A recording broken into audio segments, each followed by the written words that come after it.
Bismillahirrahmanirrahim. Dengan nama Allah yang Maha Pengasih lagi Maha Penyayang.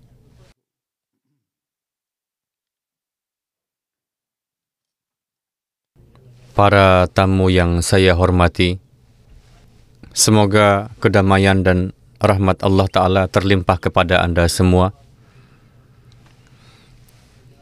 Pada hari ini, kita sekali lagi berkumpul di dalam simposium yang diselenggarakan oleh Jemaat Muslim Ahmadiyah untuk membahas dan merenungkan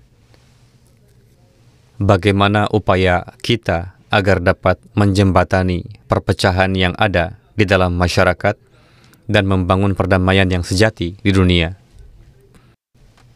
Selama lebih dari 2 dekade, saya telah mendesak para pemerintah, politisi, dan semua kalangan supaya mereka menjalankan peran mereka dalam memastikan adanya timbal balik sosial di dalam lingkup masyarakat kita, dan lebih luas lagi adanya perdamaian serta keharmonisan dunia.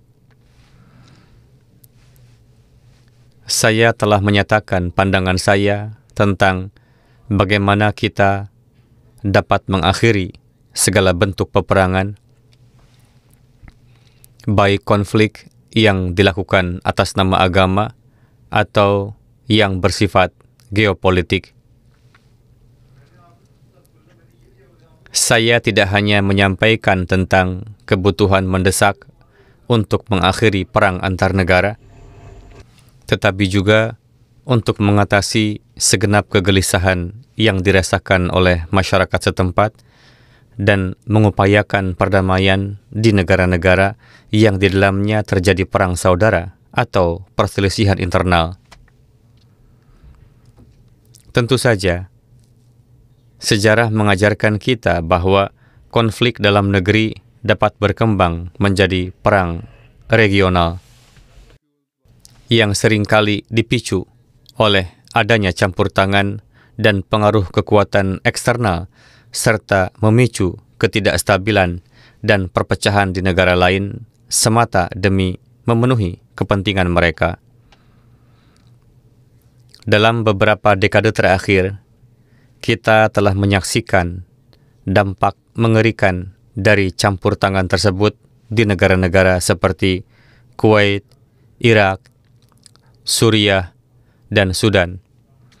Yang terpenting lagi, saya telah berulang kali memperingatkan bahwa kebijakan-kebijakan negara-negara besar yang tidak adil dan adanya sistem-sistem politik, hukum, dan ekonomi yang tidak adil yang terjadi di sebagian besar negara di dunia tengah memicu gelombang kesenjangan sosial yang terus meningkat, yang pada gilirannya memicu terjadinya ketidakstabilan dan ketidakamanan global.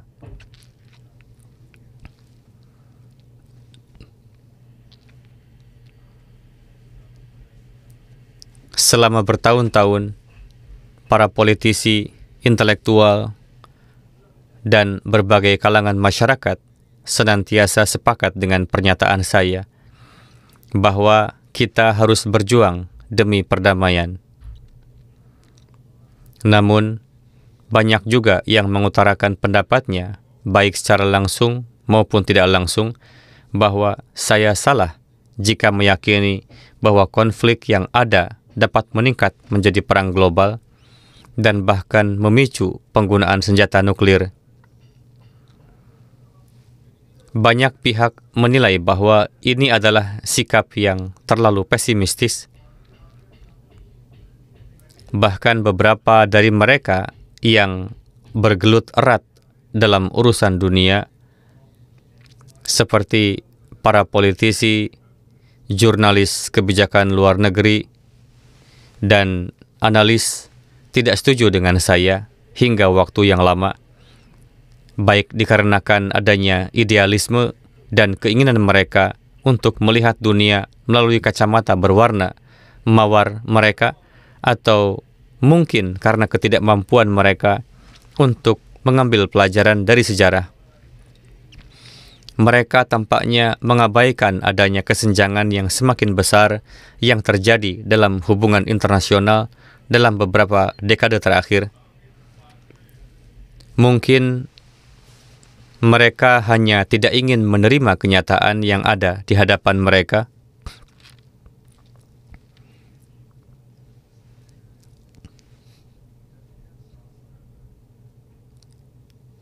Seperti kata pepatah, ketidaktahuan adalah kebahagiaan. Namun, saat ini ketika peperangan tengah berkecamuk di kawasan Eropa, Timur Tengah, dan negara-negara lain, banyak orang yang senada kini tergerak untuk meningkatkan kewaspadaan manusia dan memperingatkan manusia akan adanya perang global yang bisa menyebabkan senjata nuklir digunakan untuk menimbulkan kehancuran yang tak terbayangkan di dunia. Terlepas dari kesadaran ini, masih banyak orang yang tampaknya belum mau mempertimbangkan apa yang harus dilakukan oleh mereka demi mengakhiri konflik-konflik ini, dan mereka masih enggan mendengarkan suara-suara yang tulus demi terwujudnya perdamaian di dunia. Mengingat hal ini, sembari saya merenungkan acara simposium hari ini, saya bertanya-tanya, apakah ada gunanya kita berkumpul di sini lagi? Apa manfaatnya bagi kita untuk berbicara tentang perdamaian dan keadilan jika mereka yang memiliki kekuasaan dan kemampuan untuk mempengaruhi terwujudnya perubahan telah bertekad untuk tidak mendengarkan kita? Faktanya adalah lembaga-lembaga yang pada awalnya didirikan dengan tujuan utama menjaga perdamaian dan keamanan dunia, kini berubah menjadi semakin tidak relevan.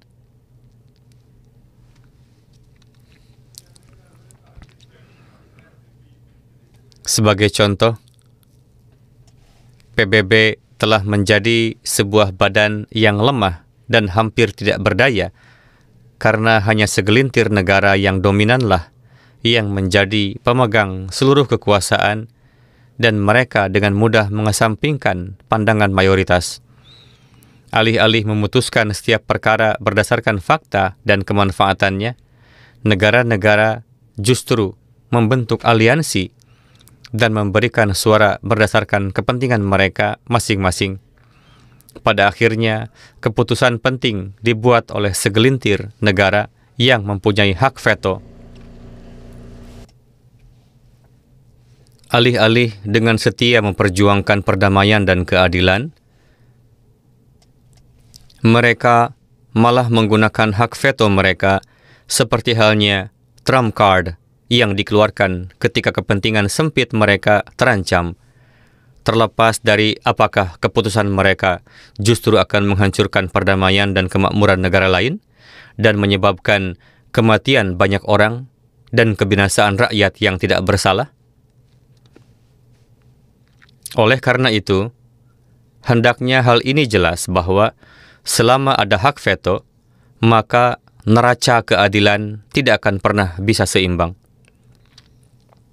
Meskipun demikian, terlepas dari keraguan-keraguan ini, saya menyadari bahwa saya harus menggunakan kesempatan ini untuk berbicara, karena Islam mengajarkan umat Islam untuk tidak pernah goyah dalam upaya mencapai perdamaian. Islam mengajarkan kami untuk berkata jujur, sehingga ketika dimintai pertanggungjawaban di hadapan Allah Ta'ala, seorang yang beriman bisa dengan jujur mengaku di hadapan Tuhan bahwa dirinya telah berusaha semaksimal mungkin untuk menyelamatkan ciptaannya dari kehancuran. Lebih lanjut, Nabi Suci Sallallahu Alaihi Wasallam telah menyatakan bahwa bentuk jihad yang terbesar, yakni sebuah istilah yang sayangnya terus-menerus disalahartikan dan disalahfahami, adalah berbicara jujur dan berani di hadapan para pemimpin, terutama mereka yang berhati keras, tidak adil, dan kejam. Tentu saja, jika negara-negara atau individu yang lebih lemah, seperti saya, yang tidak memiliki afiliasi politik, mencoba untuk angkat bicara, hal ini adalah jarang dihargai. Dan mereka yang melakukan hal tersebut dapat menghadapi kesulitan atau beresiko terkena sanksi. Meskipun demikian, Jemaat Muslim Ahmadiyah berdasarkan ajaran Islam terus dan akan senantiasa terus berupaya dengan sungguh-sungguh demi mewujudkan perdamaian dan demi memperjuangkan hak-hak orang-orang yang tidak berdaya dan menjadi korban ketidakadilan. Kami insya Allah akan terus-menerus berupaya menggunakan cara apapun yang kami miliki untuk mempengaruhi siapa saja yang berada di dalam jangkauan kami, baik itu para politisi, pembuat kebijakan, kalangan intelektual, dan lain sebagainya demi mewujudkan perdamaian di dunia. Memang benar, beberapa dari Anda mungkin telah memaklumi upaya konsisten yang dilakukan oleh jemaat kami untuk memupuk perdamaian dan meringankan penderitaan mereka yang berada dalam tekanan fisik dan emosional yang parah. Jadi, setelah kata pengantar ini, sekarang saya ingin menyampaikan pemikiran saya tentang bagaimana membangun perdamaian di dunia.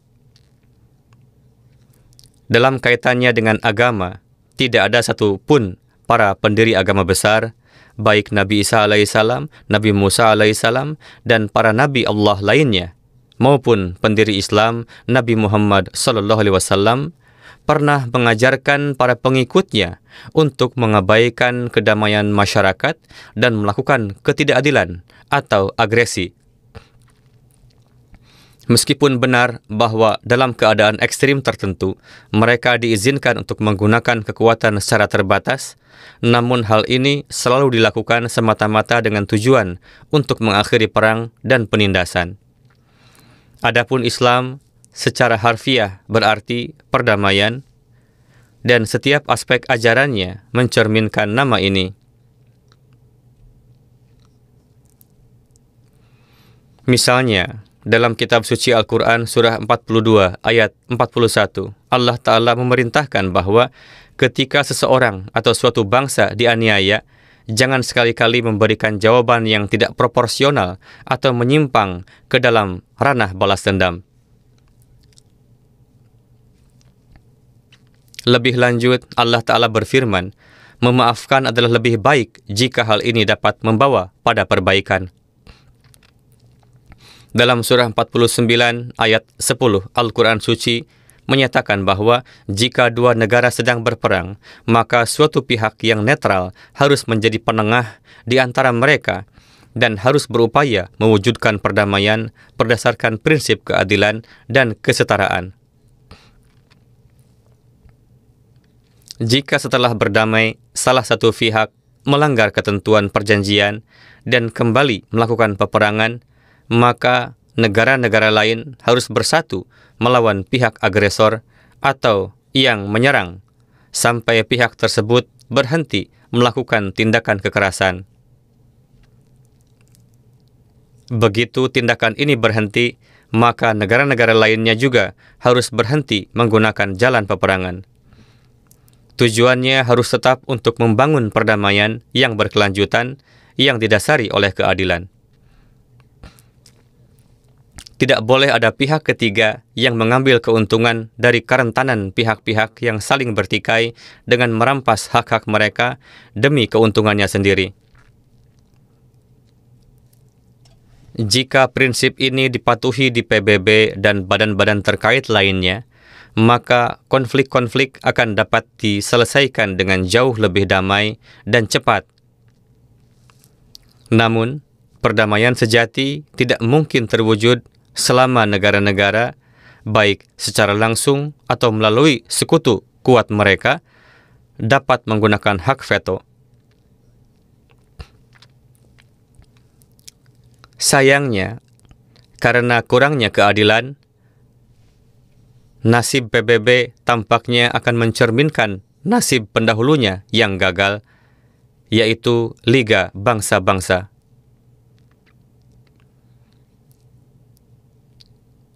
Dan jika sistem hukum internasional yang adalah lemah itu benar-benar runtuh, maka anarki dan kehancuran yang diakibatkan olehnya akan berada di luar perkiraan kita. Meskipun ada banyak sekali konflik yang terjadi di dunia, konflik yang paling mendesak dan berbahaya adalah konflik yang terjadi antara Israel dan Hamas dan perang yang sedang berlangsung antara Rusia dan Ukraina.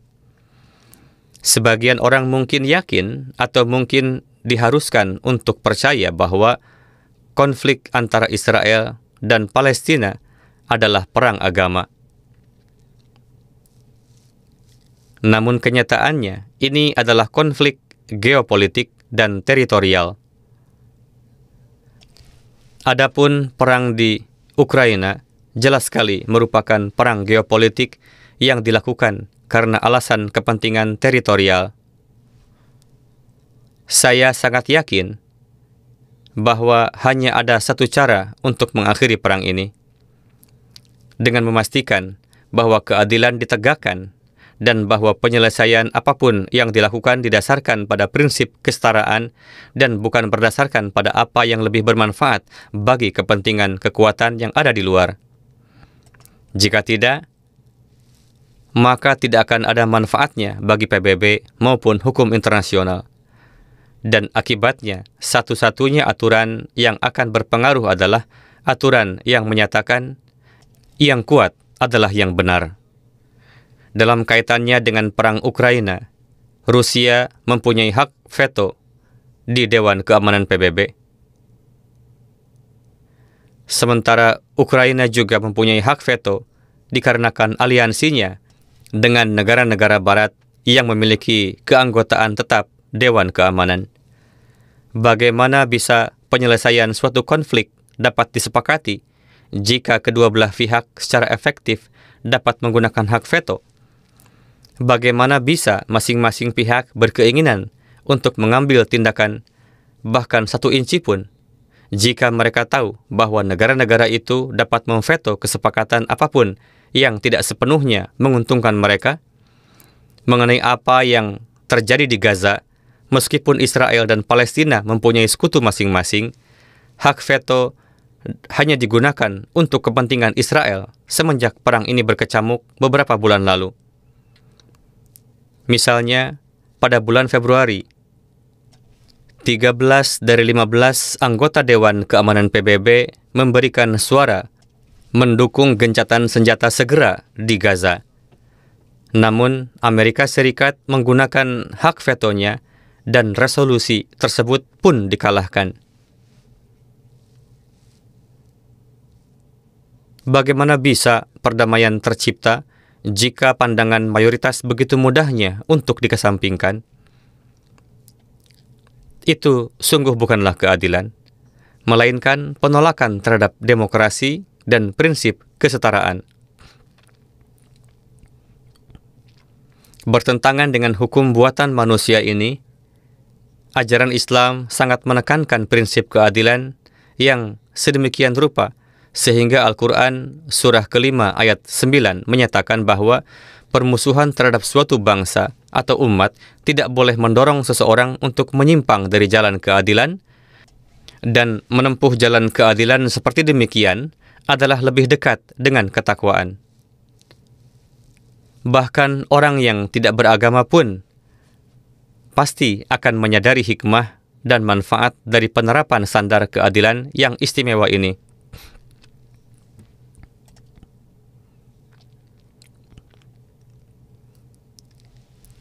Pada saat yang sama, Anda mungkin bertanya-tanya bahwa jika ajaran Islam adalah seperti yang saya jelaskan, maka mengapa seringkali dituduhkan bahwa Islam adalah agama ekstremis? Memang benar, perdebatan ini kembali muncul ke permukaan dalam beberapa hari terakhir karena pernyataan-pernyataan yang menghasut dan keliru dari beberapa politisi. Dalam hal ini harus diketahui dengan jelas bahwa peperangan yang dilakukan oleh Nabi Muhammad SAW dan para khalifah Rashidin setelah beliau, semuanya adalah bersifat defensif.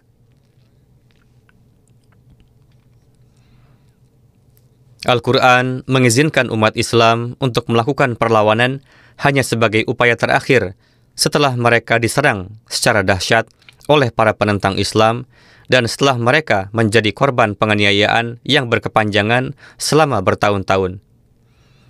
Izin ini tertuang dalam Al-Quran surah ke-22 ayat 40 yang menyatakan bahwa orang-orang yang dipaksa berperang secara tidak adil mempunyai hak untuk membela diri karena mereka telah dianiaya dan telah menjadi korban penindasan dan penganiayaan.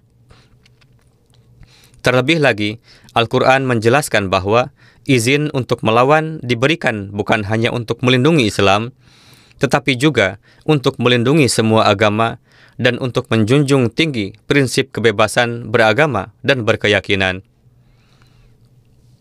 Oleh karena itu, pada ayat berikutnya, Allah Ta'ala menyatakan bahwa jika Dia, yakni Allah, tidak menghentikan orang-orang yang melakukan pelanggaran terhadap manusia lainnya, maka gereja-gereja, sinagog-sinagog, biara-biara, masjid-masjid, dan semua tempat ibadah lainnya yang di dalamnya sering disebut nama Tuhan akan dihancurkan. Oleh karena itu, umat Islam diperintahkan untuk membela dan melindungi semua agama dan tempat-tempat ibadah daripada mengganggunya. Lebih jauh lagi, tatkala syarat-syarat untuk perang defensif terpenuhi, pasukan Muslim diatur dengan aturan-aturan peperangan yang ketat yang diberikan oleh Nabi Sallallahu Alaihi Wasallam. Pertama, beliau Sallallahu Alaihi Wasallam bersabda bahwa perang tidak boleh dilakukan dengan tujuan untuk memenuhi kepentingan pribadi atau kelompok, untuk menaklukkan wilayah, atau untuk membangun kekuasaan atas pihak lain. Sebaliknya, umat Islam hanya diperbolehkan berperang jika ada perang yang dilancarkan terhadap mereka. Jika terjadi peperangan, negara-negara lain harus bersatu untuk menghentikan pihak yang melakukan agresi. Ketika pihak yang menyerang itu telah berhenti menggunakan kekuatannya, negara-negara lain itu harus segera mengakhiri perang dan berupaya membangun perdamaian yang berkelanjutan.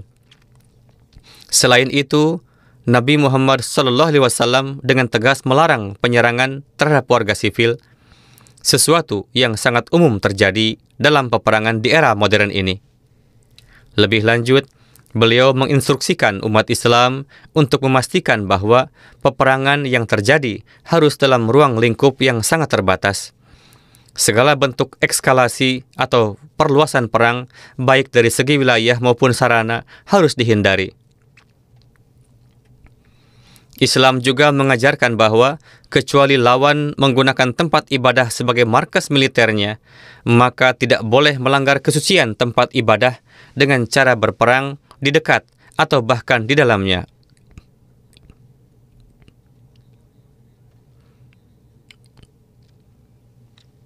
Dilarang keras menodai atau merusak tempat ibadah lawan.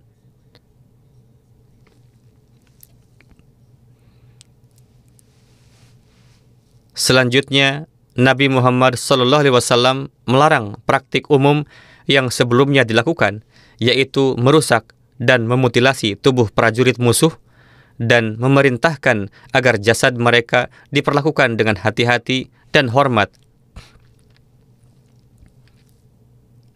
Beliau SAW juga mengajarkan bahwa segala bentuk tipu muslihat tidak diperbolehkan dalam peperangan.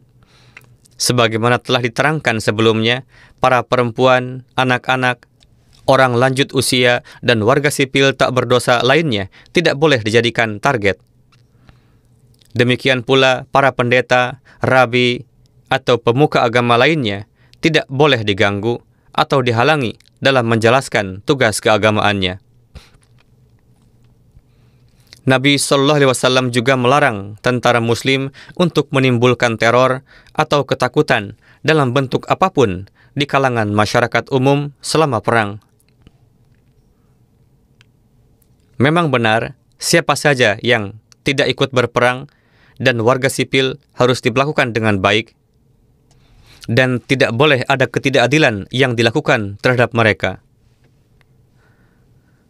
Lebih lanjut, beliau SAW memerintahkan bahwa tentara Muslim tidak boleh membuat markas peperangan di dalam kota atau di tempat-tempat yang dapat menimbulkan kegelisahan atau ketidaknyamanan bagi warga sipil setempat.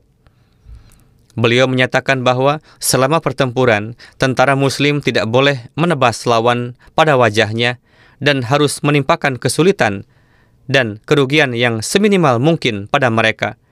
Jika musuh menjadi tawanan perang, mereka tidak boleh dipisahkan dari kerabat mereka jika mereka juga ditawan. Selain itu, segala upaya harus dilakukan untuk membuat tawanan perang merasa nyaman, yaitu kenyamanan yang sedemikian rupa di mana kebutuhan mereka adalah diutamakan di atas kebutuhan dan kenyamanan pihak yang menawan. Jika seorang Muslim bersalah atas segala bentuk kekejaman atau kekerasan terhadap tawanan perang, maka mereka harus segera melepaskannya untuk menebus kesalahannya. Perintah lain dari Nabi Muhammad SAW adalah bahwa para wakil atau utusan negara lain harus diperlakukan secara terhormat dan segala kesalahan atau ketidaksopanan dari pihak mereka harus diabaikan demi kepentingan perdamaian dan keharmonisan.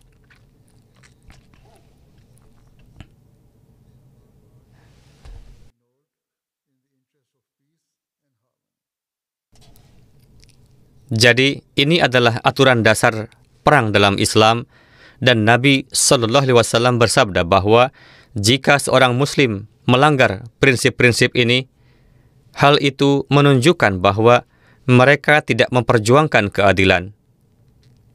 Sebaliknya, perjuangan mereka adalah untuk melakukan kekejaman dan demi kepentingan pribadi.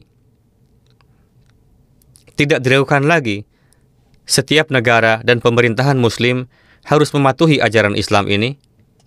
Dengan mengesampingkan perbedaan agama, saya juga percaya bahwa jika negara-negara non-Muslim mengadopsi prinsip-prinsip ini, bahkan jika perang terjadi, hal itu tidak akan menyebabkan terbentuknya permusuhan yang mengakar dan terus tertanam dari generasi ke generasi.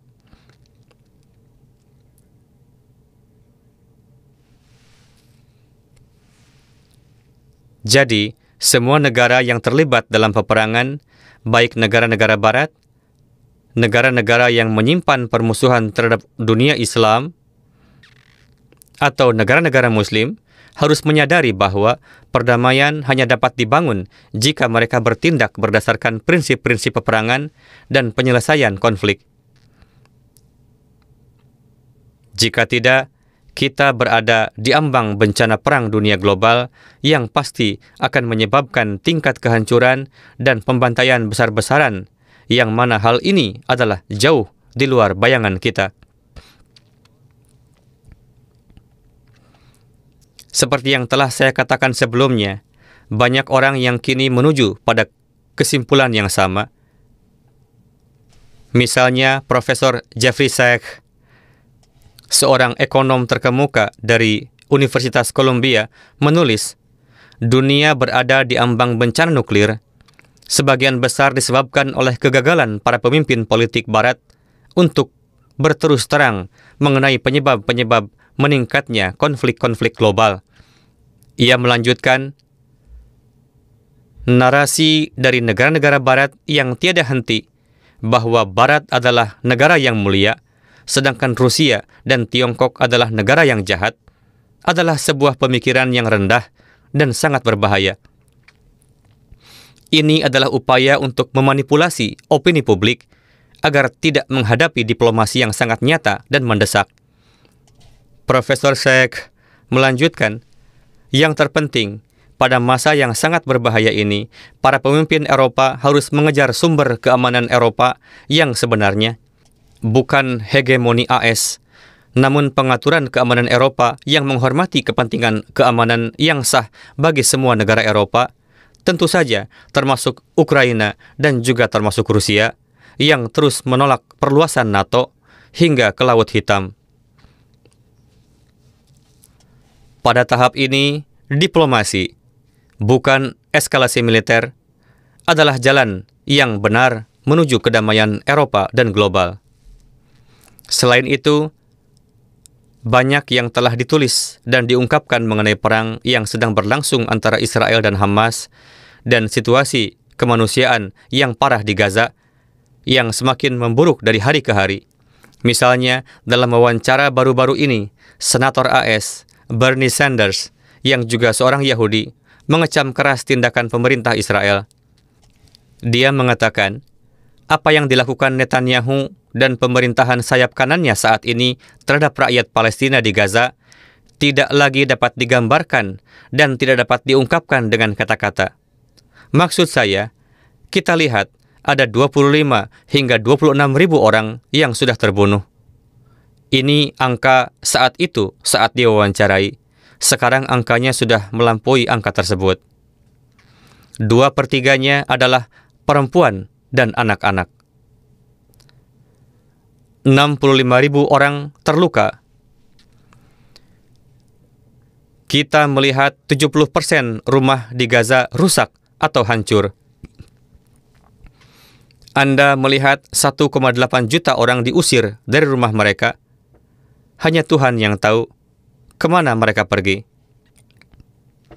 Senator Sanders melanjutkan dengan mengatakan, saat ini, dan saya harap semua orang mendengar ini, Anda sedang melihat kemungkinan ratusan ribu anak-anak yang mati kelaparan, dan kita di Amerika Serikat, melalui dukungan finansial kita kepada Israel, adalah terlibat dalam apa yang tengah terjadi, dan saya akan terkutuk jika saya memberikan 1 sen lagi kepada pemerintahan Netanyahu untuk melanjutkan perang melawan rakyat Palestina.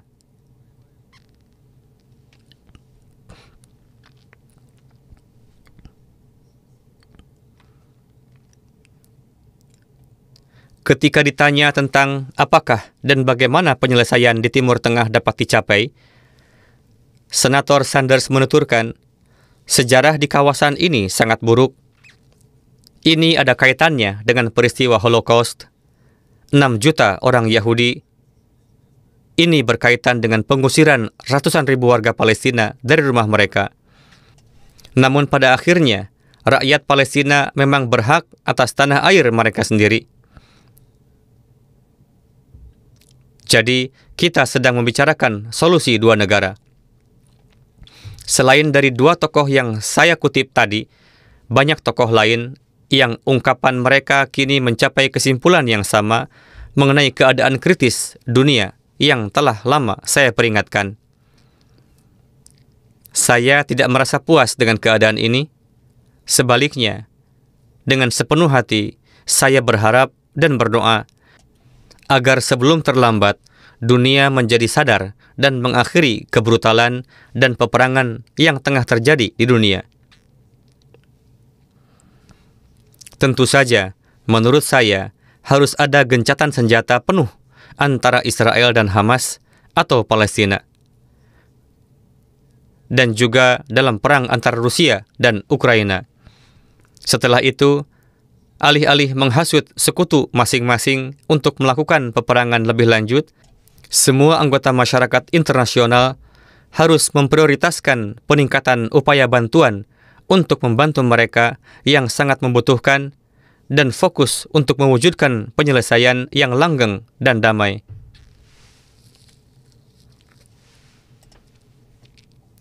Sebaliknya, jika kita berdiam diri dan membiarkan peperangan ini semakin meningkat, maka akan semakin banyak lagi nyawa tak berdosa yang akan hilang.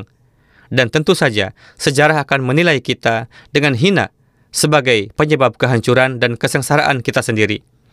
Jadi kesimpulannya, jika kita ingin menyelamatkan generasi masa depan kita dari kelahiran dengan dampak buruk radiasi yang disebabkan oleh perang nuklir, dan ingin menyelamatkan mereka dari kekurangan dan keputusasaan, serta jika kita ingin menyelamatkan diri kita dari kutukan dan ratapan mereka, maka kita harus bertindak dengan urgensi dan kebijaksanaan.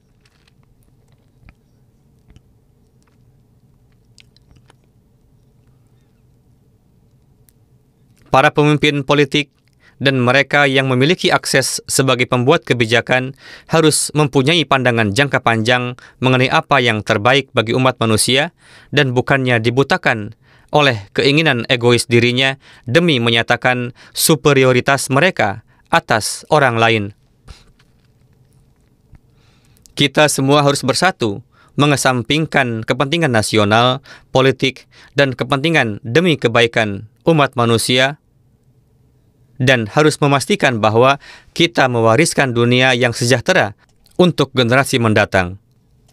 Sudah menjadi kebutuhan saat ini bahwa kita harus memfokuskan seluruh energi dan upaya kita untuk membangun perdamaian sejati, sehingga kita dapat hidup di dunia yang penuh harapan dan sejahtera, bukan di dunia yang dipenuhi kesenjangan, kebencian, dan pertumpahan darah.